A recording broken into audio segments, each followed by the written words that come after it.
Hello friends, இன்றைக்கி நம்ம புடலங்காய் கூட்டு செய்ய போகிறோம். அது எப்படி செய்யுதுன்னு பார்க்கலாம். அதுக்கு தேவையான பொருட்கள்: புடலங்காய் 200 கிராம், கடலைப்பருப்பு 100 கிராம், மஞ்சத்தூள், கருவேப்பிலை, எண்ணெய், வெங்காயம், கல்லுப்பு, சீரகம், சாம்பார் பொடி. இதுதாங்க புடலங்காய் கூட்டு செய்கிறதுக்கு தேவையான பொருட்கள். வாங்க இது எப்படி செய்யுதுன்னு பார்க்கலாம். இப்போ குக்கரில் ஊற வச்ச கடலைப்பருப்பு, 2 டம்ளர் தண்ணி, கொஞ்சம் மஞ்சத்தூள் இதை போட்டு நம்ம வேக வைக்க போகிறோம். இப்போ கடலைப்பருப்பு வெந்துருச்சு. நம்ம புடலங்காய், சாம்பார் பொடி, சீரகம், வெங்காயம், கொஞ்சம் உப்பு சேர்த்து வேக வச்சுக்கலாம். இப்போ புடலங்காவும் கடலைப்பருப்பும் சேர்த்து வேக வச்சது ரெடி ஆயிடுச்சு. இதுக்கு ஒரு தாளிப்பு கொடுத்துடலாம்.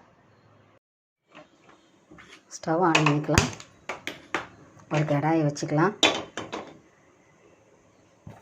எண்ணெய் ஊற்றிக்கலாம் தேவையான அளவு. எண்ணெய் காஞ்சிச்சு, கடுகு போட்டுக்கலாம்.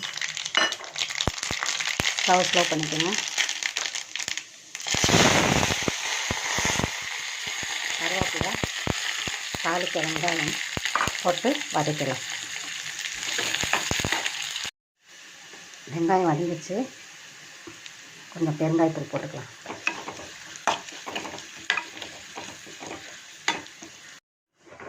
இப்போ இதை பருப்பில் கொட்டிக்கலாம்.